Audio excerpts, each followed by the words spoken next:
Hello students, welcome to all of you on my YouTube channel Shukla and company.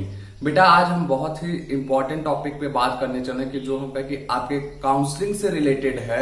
और हम कहे कि जो काउंसलिंग से रिलेटेड हमारे पास क्वेश्चन आए जिसमें से कहे कि जो ज्यादा जरूरी क्वेश्चन हमें लगे उनको हमने नोट डाउन किया है और उन क्वेश्चंस का मैं वन बाय वन आंसर करने वाला हूं। तो इसलिए आप लोग वीडियो को लास्ट तक देखिएगा और चैनल पे नए होंगे तो चैनल को सब्सक्राइब कर लीजिएगा ताकि आने वाले समय में भी आपके बीएचओ एंट्रेंस से रिलेटेड जो भी काउंसलिंग से रिलेटेड इंफॉर्मेशन है आपको टाइम से जानकारी मिल सके। ठीक, सबसे पहले जो हमारे पास मोस्ट इंपॉर्टेंट क्वेश्चन है कि कह सकते हैं कि जो पीजी लेवल का आपका एंट्रेंस हुआ था उसका रिजल्ट आया और कॉल लेटर जाना कल से शुरू हो चुका है। तो बहुत सारे कोर्सेज के कॉल लेटर गए हैं, बहुत सारे कोर्सेज के नहीं गए हैं। तो ध्यान दीजिएगा जो कॉल लेटर का क्राइटेरिया होता है बेटा वो फैकल्टी लेवल पे डिसीजन होता है। तो कौन सी फैकल्टी कब अपने यहाँ काउंसलिंग कराना चाह रही है तो उसके अकॉर्डिंग कॉल लेटर भेजेंगे। तो इन केस अगर किसी फैकल्टी का कॉल लेटर नहीं गया तो आप लोग इंतजार कीजिए और हम कहें कि आपके कॉल लेटर का जो मैसेज होता है, आपका जो रजिस्टर्ड मोबाइल नंबर होता है उस पर आपको मैसेज जाएगा, आपके ईमेल आईडी पे मिल जाता है, प्लस आपका जो काउंसलिंग पोर्टल होता है उस पे भी आपका कॉल लेटर जाता है। ये 3 प्लेसेस हैं तो वहां से आपको पता चल जाएंगे। इसलिए कोई भी स्टूडेंट परेशान ना हो जिनको अभी तक कॉल लेटर नहीं गया है कि पीजी कोर्सेज पे जिनका रिजल्ट ऑलरेडी आ चुका है। ठीक, तो जैसे कॉमर्स फैकल्टी का जा चुका है, कुछ फैकल्टीज का जा चुका है, तो इसलिए हमारे पास बहुत ज्यादा क्वेरी है, सर मेरा अभी कॉल लेटर नहीं आया है, मैं एमए से हूं। तो आप लोग परेशान जरा भी मत होइए कि आपका कॉल लेटर 1 से 2 दिन के अंदर चला जाएगा, क्योंकि हर फैकल्टी अपने लेवल पे पूरी तैयारी कर रही है कैसे उनको काउंसलिंग कराना है। ठीक, दूसरा जो सबसे मोस्ट इंपॉर्टेंट पॉइंट्स है आपके लिए कि जो ऑनलाइन एंड ऑफलाइन काउंसलिंग का इस बार ऑप्शन दिया गया है। तो पहले क्या होता था, जब काउंसलिंग होता था वहां पे प्रेफरेंस एंट्री फॉर्म सभी को भरने के लिए कंपल्सरी किया गया था। मीन्स पहले ऑनलाइन का काउंसलिंग का क्राइटेरिया नहीं था। इस बार क्या हुआ कि कोविड की वजह से जो स्टूडेंट्स फैकल्टी नहीं पहुंच सकते हैं उनको ऑनलाइन क्या किया गया है, काउंसलिंग का ऑप्शन दिया गया है। तो जो भी बच्चे ऑनलाइन काउंसलिंग कराना चाहते हैं वो अपने प्रेफरेंस फॉर्म को भरेंगे, मीन्स वहां पे अपने डॉक्यूमेंट्स को अपलोड करेंगे। जो बच्चे ऑफलाइन काउंसलिंग कराना चाहते हैं उनको फैकल्टी में वहां पे जहां पे भी हम कह सकते हैं कि उनके कॉल लेटर में रिस्पेक्टिव फैकल्टी जो भी वेन्यू होगा वहां पे सारा प्रेफरेंस फॉर्म भरना होगा। ये चीज आपका जो कह सकते हैं कि काउंसलिंग प्रोसीजर आया हुआ है, जो कह सकते हैं बीएचओ का ऑफिशियल नोटिस है, वहां पे भी लिखा गया है। एंड हमने बीएचओ में कल बात किया तो वहां से भी ये चीजें पता निकल चली हैं कि जो आपका ऑफलाइन काउंसलिंग होने वाला है उसमें बच्चे को इस बार फैकल्टी में प्रेफरेंस फॉर्म भरना होगा। दैट्स मींस आप अपने पोर्टल से नहीं भर सकते। और इन केस हम कहें कि जो अगर आपको ऑफलाइन जा रहे हैं काउंसलिंग में प्रेफरेंस फॉर ऑनलाइन भरना होगा तो इस पे और क्लियरिटी आने वाले समय में हो जाएगी। ऐसा भी प्लानिंग चल रहा है कि अगर पॉसिबल हुआ तो ऑफलाइन वाले बच्चों को भी प्रेफरेंस फॉर्म ऑनलाइन भरने का ऑप्शन दिया जाएगा। मीन्स जैसे पहले आप क्या करते थे कि प्रेफरेंस फॉर्म भर के ले जाते थे फैकल्टी में, मीन्स वहां पे अपना परसेंटेज ऑफ मार्क्स प्लस आप किस कॉलेज में एडमिशन जाते हैं ये चीज ऑनलाइन भर के आपको उसका प्रिंट आउट लेना पड़ता था। लेकिन इस बार ऑनलाइन काउंसलिंग वाले बच्चे जो है वही प्रेफरेंस फॉर्म भर पाएंगे। दूसरी सबसे मोस्ट इंपॉर्टेंट चीज कि जो भी बच्चे ऑनलाइन काउंसलिंग में पार्टिसिपेट करना चाहते हैं, जिस दिन उनको कॉल लेटर इशू हुआ है उस दिन से लेके 5 दिन के अंदर अपना सारा डॉक्यूमेंट्स अपलोड कर दे। फिर से ध्यान से सुनिएगा, जब आपका कॉल लेटर आपको जा रहा है उससे 5 दिन के अंदर आपको अपना सारा डॉक्यूमेंट्स अपडेट कर देना है। उसके बाद आपको चांस नहीं मिलने वाला है ऑनलाइन काउंसलिंग के लिए। ठीक, तो इसलिए सभी लोग अपना डॉक्यूमेंट्स अगर ऑनलाइन काउंसलिंग में जाना चाहते हैं तो ध्यान से सब कुछ क्या करें, भर अपलोड कर देंगे और आपका डॉक्यूमेंट जो रहे वो रीडेबल रहे, JPG mode plus PDF file में कन्वर्ट करके आप उसको अपलोड करेंगे। वो सारा चीज आपको बताया गया है कि काउंसलिंग का जो ऑनलाइन मोड का एंड ऑफलाइन का हम कहें कि आपका ऑफिशियल नोटिस आया था उसका भी वीडियो मैं दिया हूं जो कि प्ले लिस्ट में है। अगर आप अभी तक नहीं देखे हो तो उसको एक बार देखकर सारी चीजें समझ लीजिएगा। फिर नेक्स्ट क्वेश्चन है हॉस्टल अलॉटमेंट का।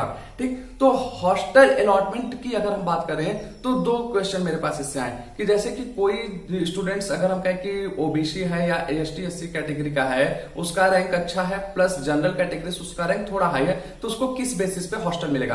तो हॉस्टल अलॉटमेंट पे एक चीज आप लोग ध्यान दीजिएगा कि यहाँ पे आपका रिजर्वेशन नहीं चलता है। मीन्स जनरल और ओबीसी वाले बच्चे को एक बराबर मान के हॉस्टल अलॉट किया जाता है। आपका ये जो होता है कि रिजर्वेशन का एक केवल और केवल एडमिशन में काम देता मिलता है। हॉस्टल अलॉटमेंट के टाइम आपको एकदम नॉर्मल स्टूडेंट ट्रीट किया जाएगा, सबको बराबर क्राइटेरिया दिया जाता है। सिर्फ और सिर्फ एससी एसटी वालों के लिए वहां पे कर सकते हैं कुछ रिजर्वेशन होता है, वो भी बहुत माइनर है। तो इसलिए आप लोग जरा भी परेशान न हो कि मीन्स किस कैटेगरी पे आपको एडमिशन लेना है। मीन्स अगर आपको कॉल लेटर जनरल से जा रहा है, आप ओबीसी या एसटी एससी से, तो आपका एडमिशन क्या होगा, पहले जनरल क्राइटेरिया के थ्रू होगा। ठीक, फिर अगला क्वेश्चन था कि बीएचयू स्टूडेंट के लिए जब आप ऑनलाइन जाएंगे वहां पे एक सर्टिफिकेट का ऑप्शन आ रहा है कि बीएचयू स्टूडेंट सर्टिफिकेट। तो ध्यान दीजिएगा, जो आपका क्वालिफाइंग एग्जाम का मार्कशीट है वही आपका बीएचयू सर्टिफिकेट माना जाएगा। ठीक है, इसके लिए मीन्स वहां पे आप अपने मार्कशीट को अपलोड करेंगे। और दूसरी चीज की बीएचयू स्टूडेंट्स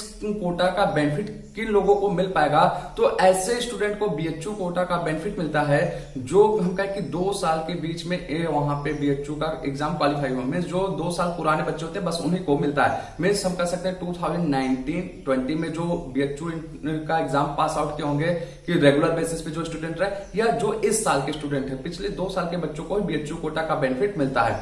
ओके, फिर प्रेफरेंस फॉर आफ्टर, अब बात आता है कि प्रेफरेंस फॉर मंडे का। तो जब ऑनलाइन काउंसलिंग पे आप जा रहे हैं बेटा, ध्यान दीजिएगा कि सबसे पहले आप अपना डॉक्यूमेंट्स सब कुछ अपलोड करेंगे, उसके बाद आपको फैकल्टी वगैरह के लिए सारा ऑप्शन मिलेगा। ठीक, और पेड सीट वगैरह का भी ऑप्शन आपको आगे चल के मिलेगा। बहुत से बच्चे परेशान है कि सर हमें पेड सीट का ऑप्शन नहीं दिख रहा है, बाकी में दिख रहा है। तो ये सारा चीज आपको मिलेगा, आप उसके लिए जरा भी परेशान नहीं हो। ठीक है, फिर नेक्स्ट देखिएगा, अंडरटेकिंग की बात आती है। मीन्स इन केस आपके पास कुछ डॉक्यूमेंट्स नहीं है। अब वो कौन कौन से डॉक्यूमेंट्स नहीं है, एक काउंसलिंग प्रोसीजर का जो वीडियो मैं बनाया था वहां पे बता दिया हूं।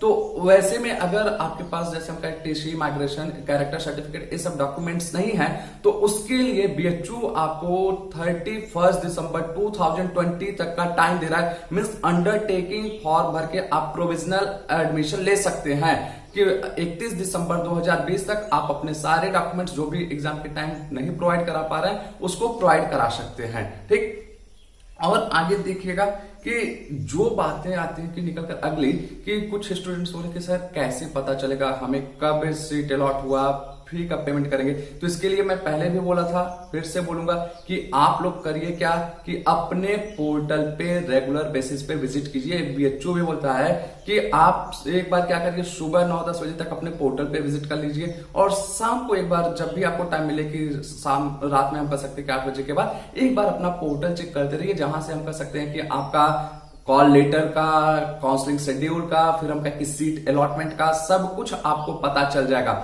और ये भी ध्यान दीजिएगा, सबसे पहले जो होगा कि आपका एडमिशन होगा, फिर उसके बाद हॉस्टल अलॉटमेंट का प्रोसीजर होगा। तो इन सब कह सकते हैं प्रोसीजर में थोड़ा टाइम लगता है, तो आपको पेशेंस बनाए रखना होगा कि परेशान नहीं होइएगा कि हाँ कि सर हमारा हॉस्टल अभी तक नहीं अलॉट हुआ, क्योंकि हम लोग के टाइम में भी कह सकते हैं कि लगभग 20 से 25 दिन का पूरा टाइम लग गया था कि काउंसलिंग प्रोसीजर कंप्लीट होने में। और जो यूजी के स्टूडेंट्स हैं उनका भी बहुत ज्यादा मैसेज आ रहा कि सर हमारा क्या नाम से अभी तक कॉल लेटर नहीं है, कब आएगा। तो आप लोग याद रखिएगा बेटा, आपका कॉल लेटर 10 अक्टूबर के बाद ही जाएगा, ये संभावना है। ठीक है, क्योंकि अभी पीजी वालों का काउंसलिंग कंप्लीट होगा, उसके बाद आप लोगों का होगा। तो इसलिए आप लोग पेशेंस बना के रखिए। नेक्स्ट कि हम देखते हैं कि अदर डिपार्टमेंट का लेटर, जैसा कि हम पहले बताएं कि आपका क्या है कि टाइम टू टाइम जाता रहेगा, आपको मैसेज आएगा कि जो हम कह सकते हैं। और एक चीज हम कहें कि हम बेसिकली आप लोग जानते हैं मेरा बैकग्राउंड कॉमर्स है, बट बहुत सारे बच्चे ऐसे होते हैं कि अदर फैकल्टीज के भी क्वेरीज आती रहती है कि सर मेरा नंबर इतना है, रैंक है, तो उस पर मेरा एडमिशन हो पाएगा कि नहीं। तो एक चीज ध्यान दीजिएगा कि जो आपका रिजल्ट आया है उसमें मेल और फीमेल रैंक जो आपको मिल रहा है वो हम कहें कि आपके लिए इररिलेवेंट है, उसका आपको कोई बेनिफिट नहीं मिलता, वो केवल मेल फीमेल रैंक दे दिया गया है। ठीक है, जो आपका मोस्ट इंपॉर्टेंट बेनिफिट मिलता है आपको कहें कि आपका नंबर होता है, इंडेक्स मार्क प्लस आपका जनरल रैंक। अगर आप किसी कैटेगरी से बिलोंग कर रहे हैं जैसे ओबीसी, एसटी, एससी, या हम कहें कि फिजिकली हैंडीकैप्ड या ईडब्ल्यूएस, उस रैंक का इंपॉर्टेंस होता है, मेल फीमेल रैंक का कोई इंपॉर्टेंस नहीं होता है। मेरे पास बहुत सारे कमेंट्स आते हैं कि जिसमें बच्चे बताते हैं कि सर मेरा मेल रैंक है या फीमेल रैंक है, इस पे क्या मेरा एडमिशन हो पाएगा।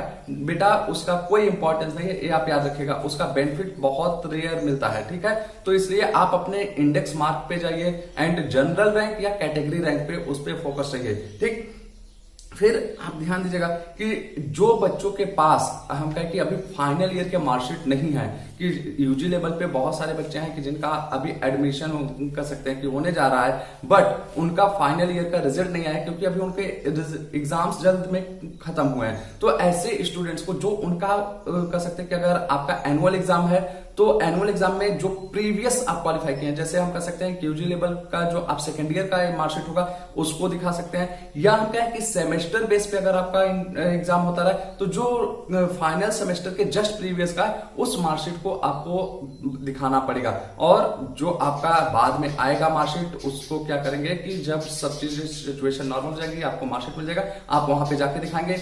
जितने भी स्टूडेंट्स ऑनलाइन काउंसलिंग में पार्टिसिपेट करने वाले हैं वो सभी ये याद रखें कि जब सिचुएशन नॉर्मल हो जाएगा तो सारा डॉक्यूमेंट्स उनको ऑफलाइन अपने फैकल्टी में क्या वेरीफाई कराना पड़ेगा। एक चीज एकदम क्लियरली बोला गया, इन केस अगर आप कोई भी डॉक्यूमेंट्स गलत अपलोड करते हैं तो आपका एडमिशन कैंसिल हो जाएगा। मींस ऑनलाइन स्टूडेंट्स का एक तरीके से कर सकते हैं एडमिशन जो हो रहा है वो प्रोविजनल बेसिस पे हो रहा है, मींस कंडीशनल एडमिशन है कि जब तक का उनका डॉक्यूमेंट्स ऑफलाइन मोड पे वेरीफाई ना हो जाए। और ये वेरिफिकेशन की बात जो है ये आने वाले समय में एकदम क्लियर बोला गया है बीच तरफ से, जब भी सिचुएशन नॉर्मल हो जाएंगी क्लासेस आपकी चलने लगेंगी तो ऐसे केसेस में आपका डॉक्यूमेंट्स कर सकते हैं कि हार्ड कॉपी वेरीफाई किया जाएगा, ओरिजिनल डॉक्यूमेंट सारे के सारे वेरीफाई किए जाएंगे। कास्ट सर्टिफिकेट की जो बात आती है वो आपका 6 मंथ्स ओल्ड होना चाहिए। बहुत से बच्चे बोले कि सर कास्ट तो चेंज नहीं होता है, क्यों ना पुराना सर्टिफिकेट ही काम चल जाए। तो बेटा ऐसा कहीं भी नहीं होता, किसी भी एग्जाम में नहीं होता कि आपका कास्ट सर्टिफिकेट जो होता है वो 6 मंथ्स ओल्ड चलता है, ठीक है, उससे ज्यादा पुराना आपका नहीं चलेगा। इनकम सर्टिफिकेट आपका 3 इयर्स का वैलिड होता है, उसके लिए कोई प्रॉब्लम नहीं है। तो ये सारी चीजों पे आपको हम कह सकते हैं कि जो काउंसलिंग से रिलेटेड है ध्यान दीजिए। और सभी लोग अपना टाइम से अगर ऑनलाइन काउंसलिंग में जा रहे हैं तो डॉक्यूमेंट्स अपलोड कर दें। अपलोड करते समय थोड़ा सा पेशेंस रखिएगा कि जल्दबाजी नहीं करिएगा कोई भी। और एक चीज हम बोलेंगे कि अगर पॉसिबल हो, जो पहले से हम बोलते चले आए हैं कि पॉसिबल हो तो आप ऑफलाइन काउंसलिंग को अप्लाई करिए, मींस आप ऑफलाइन काउंसलिंग में जाइए। ऑनलाइन में हो सकता है कि आपसे कोई गलती हो गई डॉक्यूमेंट्स वगैरह अपलोड करने में तो आपका एडमिशन कैंसिल हो सकता है, ठीक। तो ये सारी बातें थी जो कि हम कहें कि अभी के लिए आपके लिए रिलेवेंट थी। आने वाले समय में हम आपके और सारे जो भी डाउट्स हैं काउंसलिंग से रिलेटेड, एग्जाम से रिलेटेड, उसको लेने वाले हैं। और लास्ट में जाने से पहले एक चीज कहेंगे कि कुछ बच्चों का कमेंट ऐसा आता है लगता है धमकी भरा कमेंट है, तो कृपया करके ऐसे कमेंट्स ना करिए कि हम सभी के कमेंट्स का रिप्लाई करते हैं। व्हाट्सएप पे मैसेज हो वहां पे भी रिप्लाई करते हैं। अगर लेट होता है तो दैट्स मींस मैं कहीं बिजी हूं, आप ही लोग के लिए बिजी रहता हूं कि अपने पर्सनल काम में बहुत रेयर मैं बिजी रहता हूं, तो सबका रिप्लाई मिलता है, तो आपको पेशेंस रखना पड़ेगा। Okay, thank you.